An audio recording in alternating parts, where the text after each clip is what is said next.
সেই দুপুরবেলায় তখন তোমাদের সামনে এসেছিলাম, তো তখন ওই একটু কাজবাজ করছিলাম ঘরে, তো তারপর আবার আমি আমার মায়ের কাছে চলে এসেছি।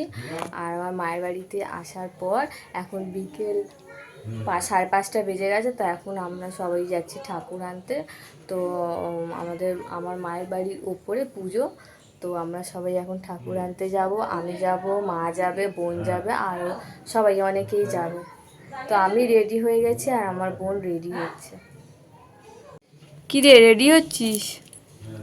তাড়াতাড়ি রেডি হ, সবাই বেরিয়ে গেলে তুই তারপর থেকে যাবি। তুই সবসময় লেটই করিস, আজকেও তাই। কি করবো, বেস্ট সাজটা দিতে গেলে একটু লেট হয়। বাপরে, আমার মা রেডি হয়ে গেছে। ওটা ওই পাশে ওই থাকে মিষ্টি, তাই তো? মিষ্টি হাসছে। মিষ্টি, তোর মা যাবে না? না, মা কাজে গেছে। ও আচ্ছা, আমার মাও রেডি হয়ে গেছে। আমার মা সাদা লাল শাড়ি পরেছে, আমি লাল, আর আমার বোন গাউন পরেছে।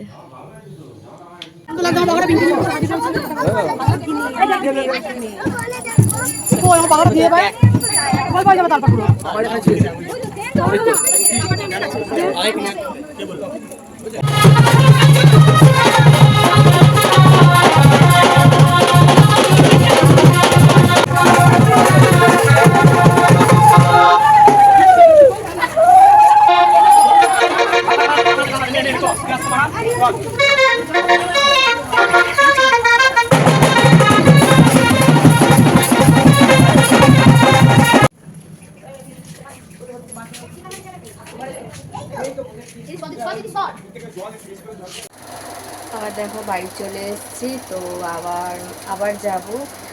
তখন গিয়েছিলাম ঠাকুর আনতে, তো এখন যাব পুজোর ওখানে। এখন বাড়ি এসেছি, তারপরে একটু পরে আবার রেডি সেডি হয়ে যাব। দেখো এখন আমি ফাইনাল রেডি হয়ে গেছি। তখন বিকেলবেলায় সেরেছিলাম, এখন রাতে সেরে পুজোতে যাব এবার। আর এখনই যাব, এখন পুজো হবে। এই যে আমার মেয়েকে কী বলো তো, গরমের মধ্যে এই জামাটা পরিয়েছি সিম্পলে, আর আমি এই শাড়িটা পরিয়েছি। তো আমরা ঠাকুর মন্দিরে যাব, মানে ঠাকুরের কাছে, সেখানে এখন পুজো হবে।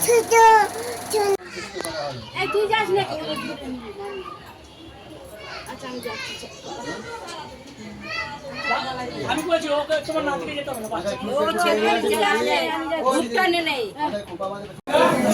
দেখো আমরা খেতে বসেছি, আর আমরা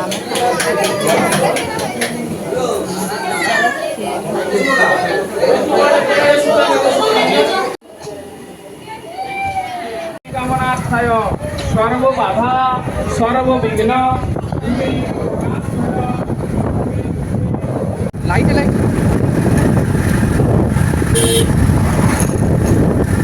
দেখো আমরা এত রাতে ঘুরছি, একটুখানি বাড়ি চলে যাবো, এই আশেপাশে একটুখানি ঘুরে বাড়ি যাবো।